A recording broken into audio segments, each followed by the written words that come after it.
I'm Joyce Woodworth. Welcome to the Spirit of the Heartland. Today we're back in Karen Moger's kitchen.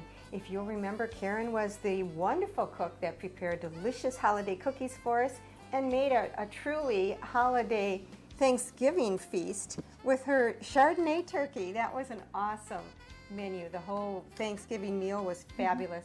And today Karen's back with us and she's going to make some candy, some Christmas candy for us. Hi, Karen. Hi, Joyce. Welcome to the Spirit of the Heartland. Well, thanks for having me.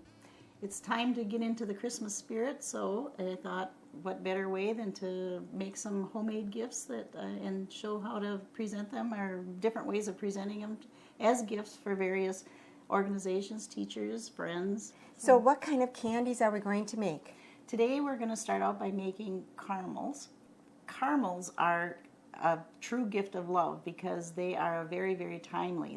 They're simple, but they're very timely, and everybody loves them. It's just a classic Christmas gift, and I want to show how easy it is, but also emphasize that they are a timely operation. Then we're going to make some microwave caramel corn. Now anybody can make caramel corn, but again, I wanted to kind of put a little twist on it and show how you can present it as gifts for kids. So, and kids love caramel corn. And what's the third thing we're making? And the third thing is really a true gift of love. We're going to be making truffle topiary treat. I have two different kinds of truffles, a raspberry chocolate, which is a favorite among many people, and peanut butter. And we'll show how to put it all together, and it's lovely. It'll be fun. Sounds delicious. Something easy that everybody can do. But like I said, a true gift because you made it yourself. Well, let's start making these creamy caramels. Great. First of all, I'm going to have you dump the sugar, and it's already pre-measured. We need 2 cups of sugar and 2 cups of light corn syrup. We need 3 cups of whipping cream. I already have 2 going in the kettle here, and I'm going to be putting the other one in along with the sweetened condensed milk. And the reason we're doing that, like I said, is because we need to keep this warm. You don't want this water boiling underneath here, but it's warm so that we can, when it comes time to mix the milk with the sugar and syrup mixture, we won't have any curdling. Okay. So I want to get this going. And while you're doing that, I'm going to be pouring the syrup in the sugar. Correct. And we've got 2 cups of syrup going here with 2 cups of sugar. Okay, we'll put it over here on the stove and get it starting to cook. And now how long does this take before it starts getting nice and smooth?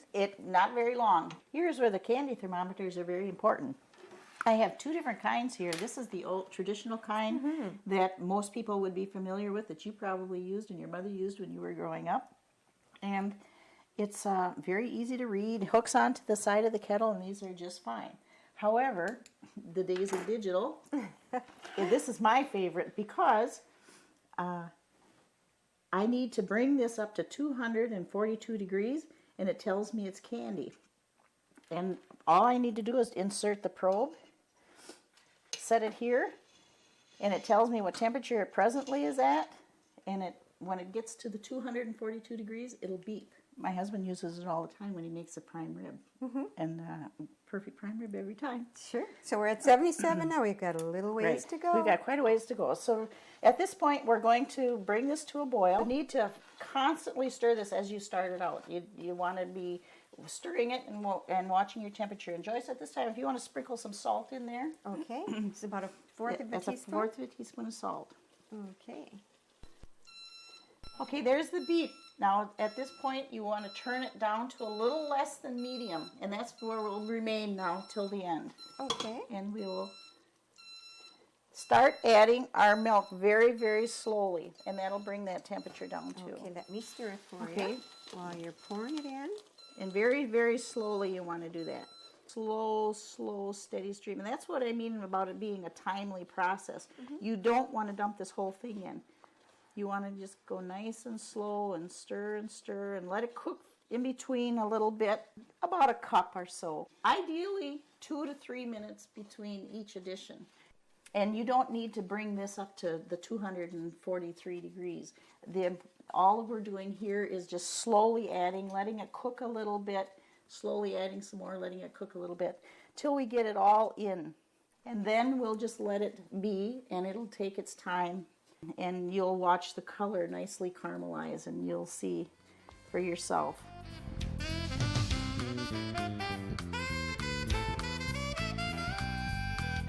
So now, Karen, you've got your whipping cream, your sugar, your light corn syrup, and your sweetened condensed milk, and your salt in that. Correct. And that's all it takes to make caramels? That's all it takes. Now is when the timeliness begins. You just kind of let it cook at a very slow temperature. We're a little less than medium right now, and we'll leave it there until we get to 243 degrees.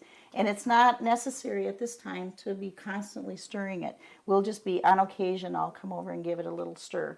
But we have incorporated now the warm milk into the sugar and syrup mixture, so it's just kind of on its own right now. So this is a good time for you to kind of, I wouldn't leave the area, it's too easy to forget it, but kind of find other things to do to keep you busy, and then every now and then come back and give the pot a little stir. And watch the color. You don't want it to curdle, because once it starts to get up to that high temperature of 43 degrees, it can curdle very easily if you just let it cook. So that's why you want to periodically just give it a nice stir. So it just kind of turns a little brown in the pan? Very slowly. You'll see. You'll be surprised how it just slowly comes up to that nice brown color. So it seems like the secret then to making good caramels is timeliness and a thermometer, candy thermometer.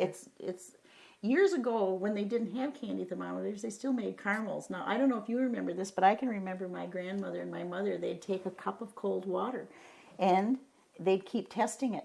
They would take a drip and put it into the cold water and roll it around with their finger, and there's a soft ball stage where it would go into a little ball, and it would be soft. And if you needed to be at the hard ball stage, you'd keep testing it till that ball would get harder and harder. Right. But this eliminates all that work. A lot of stress, especially if you're intending to use them as gifts. You don't want them to fail.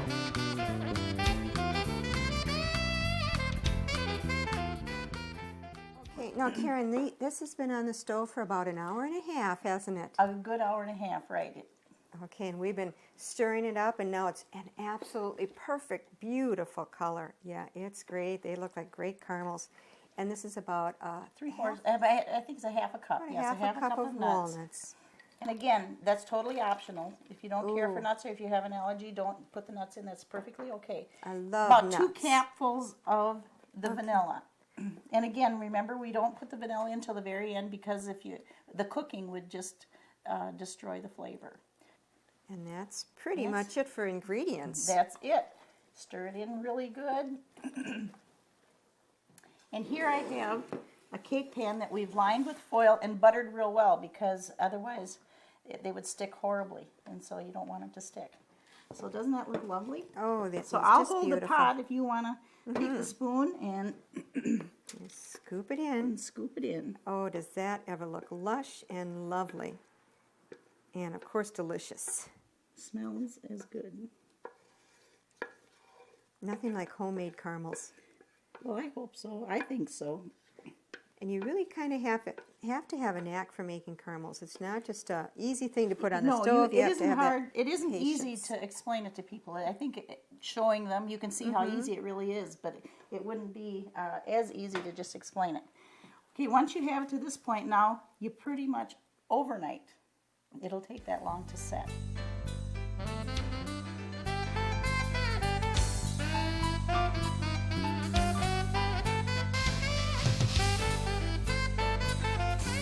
Here's the reason for the foil. You want to move that? So this is something you prepared last night. Correct. So we want to carefully remove the foil. You want to be generous when you're buttering it, that's for sure. You can see why. Okay. It's beautiful, Karen. Isn't that beautiful? Yes. And then you take a sharp knife, and I like to trim the edges. And whoever's around, I say, "We got some edges." Nothing goes to waste here. Okay, I'm going to start out with some smaller ones because we're going to dip some in chocolate. And again, you know, the chocolate will add to the size of them, so that's about a good size for dipping. You can see the nut inside. Karen, these are undeniably the best caramels I've ever tasted in my life. I've heard that from more than one person. And truly, anybody can do it. Now, I hope this step-by-step will help guide you along, and you can gift your homemade better than any other caramel you ever had to These your are friends. so awesome. Everybody's going to want to make these. I hope so. Oh. Would you like to try and see how easy it is to cut them? Oh, sure. And then you actually take these, put them in little pieces of wax paper, Right. and make your own little candy boxes. Yes, I do.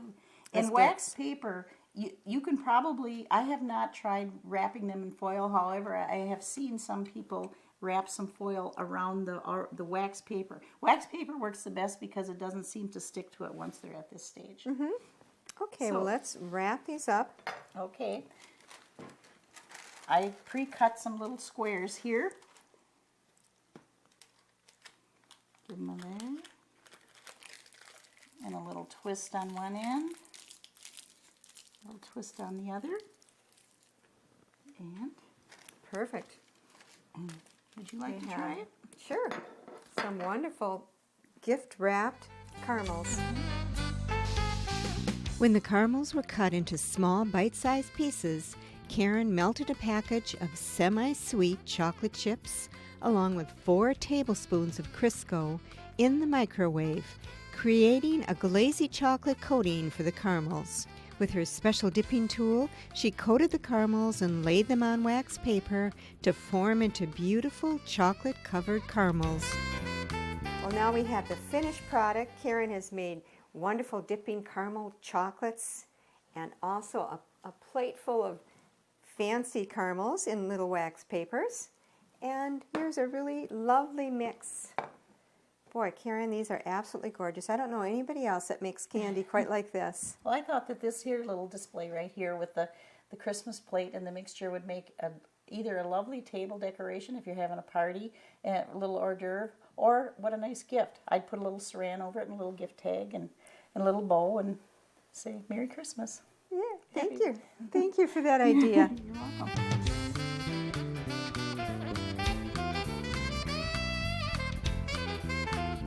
Karen has a very simple and easy recipe for caramel corn, which is a great favorite at Christmas time. It certainly is, and I used to make it in the oven. And again, it was not too bad, not as timely as caramels. But once I found this recipe and tried it for the microwave, well, you just won't believe.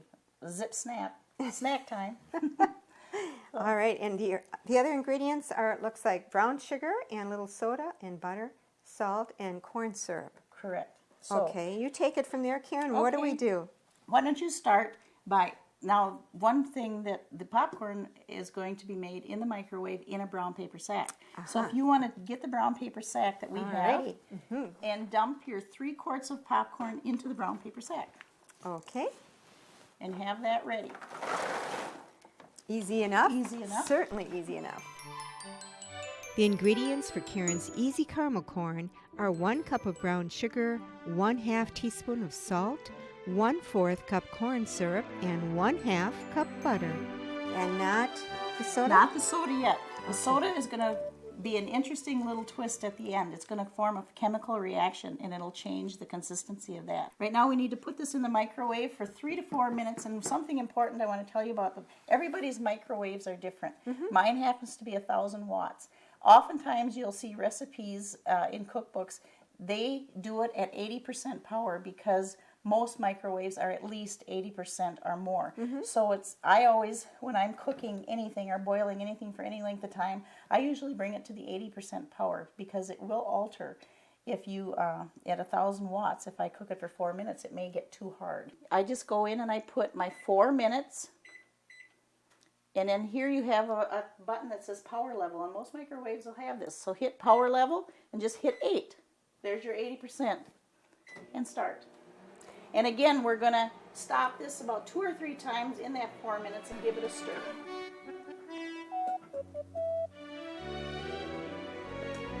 It's coming along very nicely.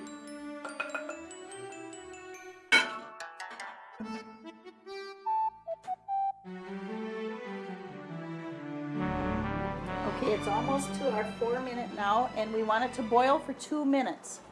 So I'm just going to hit my power now. It'll boil for 2 minutes, and then when we bring it out, we're going to add the soda to it, and it'll become very frothy, and that's what I mean about the chemical reaction. And it's very important that we get this froth, or you're not going to get that nice glossy glaze on your popcorn. Our caramely mixture is boiling nicely like we want it to. Now, Joyce, if you want to take the baking soda, a half a teaspoon. Half a teaspoon, Half a okay. teaspoon of soda. And sprinkle it right over the top of this boiling. Alrighty. And now watch. See how nice and frothy that gets? Yes, it's turning a real light tan. Amazing. And it's getting very airy.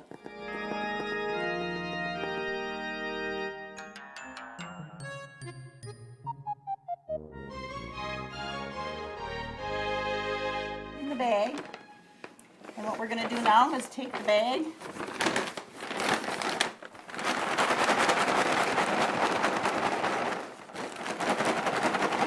Give it a good shake. Put it back in the microwave.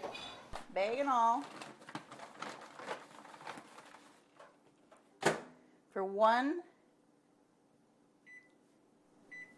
minute and 30 seconds at 80% power. And we'll do that 2 times. Give it a good shake. And voila. Oh, look at that. Isn't that amazing? Yes, it is. It's fantastic. And no dirty dishes. So now you'll want it to sit on this paper for a while and cool. And as it cools, it'll get like a hard, suckery, well, like the caramel corn. That was That's very it. simple. Yeah, could you believe it? The caramel corn has cooled now, and Karen's going to show us some interesting little ways of making gifts with the caramel corn and packaging. Great. And I put together a few things. For instance, this one here, I put some almonds in there. And when I made the caramel corn and poured that frothy over it, I threw almonds in there with it. So the almonds are also covered with the caramel. And that would make a nice man's gift, wouldn't it? If you had to go to a card party, or if you needed an inexpensive gift, make some homemade caramel corn and throw a few nuts in it and put it in a fancy box like this. I don't know of any man or woman or child that wouldn't love that. That's a beautiful gift, Karen. Every store has containers, all kinds of ideas that you can use for gifting. I think I found this at the dollar store, little dollar jar. And some fancy nuts. Everybody loves nuts, and nuts are such a holiday favorite. I think what people really like is something that's been homemade. Exactly. Simple homemade. Yes, and fresh. They know And it was fresh. just fresh from Karen's kitchen. Doesn't that make a lovely? Oh, it really does. Isn't that look inviting? It does. Very nice. You've got some cute little canisters. I found them in little boxes, and I thought, you know, for the top, that wouldn't hold much caramel corn, but how about some little gummies? Oh, clever idea. You could put nuts in the other one, and the caramel corn in the last Or one. how about M&Ms? Kids have secret Santas in school. Can you think of any more of an inexpensive, great just idea. darling little Yes. secret Santa? Great idea. Okay, and you even have some little gift bags, too. Sometimes the kids like to take treats for their Christmas parties at school. So just Another good secret Santa gift. another great secret Santa gift. And it doesn't have to be little kids too. I would think teenagers, 20-year-olds, college kids. Wouldn't this be fun, hanging on their dorm doors? Okay, if you want to take that sticker off, I'll just fold it over and Clever idea. Beautiful candy caramel corn on the inside. Cute little wasn't bag. that fun? Yeah. And you know, if you get home from work late some night and you think, oh, I don't feel like running to the store, if you have popcorn on hand, and most things here for the ingredients for the caramel corn, you should have on hand. And you have an instant Secret Santa gift for the morning, and you didn't have to put a lot of work into it. Simple and lovely.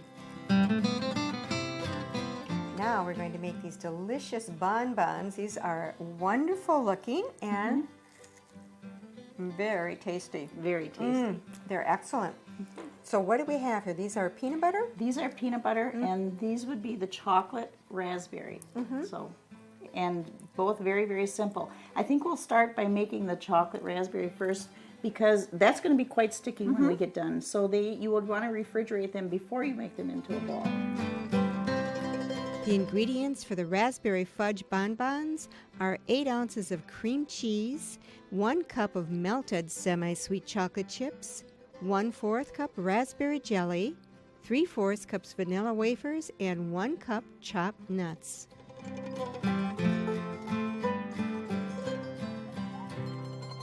So once it's all nice and incorporated like that, if you want to give it a little finger test for taste. All right.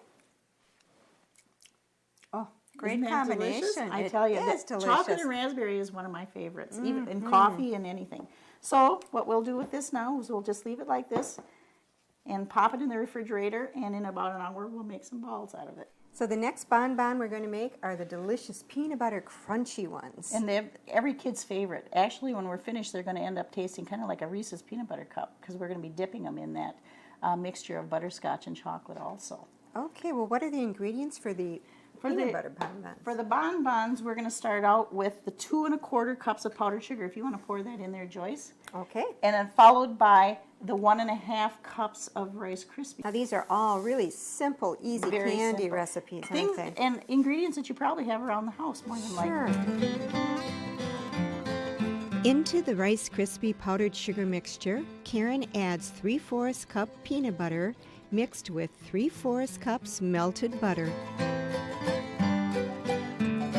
And I think the powder is pretty well dissolved into the peanut butter right now. So what's the next step? Okay, the next step now is we're going to be, after you made them into balls and they've been in the refrigerator for about an hour, they're going to be nice and chilled, and we're going to be dipping them. And I'm going to use 2 different kinds of dipping. Like I said, these are like the Reese's peanut butter cups, so we want to use the chocolate as if it were the peanut butter cups. And that is 1 cup of butterscotch chips and a cup of semi-sweet chocolate chips. And we'll melt the 2 together, and that's what we will be dipping the peanut butter ones in. Okay. Now the raspberry chocolate, you want that a little darker chocolate. You don't want that sweetness of the butterscotch in there. It's 12 ounces of semi-sweet chocolate chips and 4 tablespoons of Crisco shortening. Some people like to put a little paraffin in their melting chocolate. Now when you buy a candy bar, you know that chocolate coating is kind of firm and it's got that gloss to it. That's because they put a little paraffin in. So feel free to do that too. Okay. If you want to. That might preserve it a little longer too. You know, Good there's no idea. preservatives in this. So just another little tip for people. Okay, well, let's melt the chocolates and Okay. start dipping. When the chocolate mixtures were melted and ready, Karen and I dipped the peanut butter balls and chocolate raspberry balls to make beautiful bonbons ready for Christmas giving.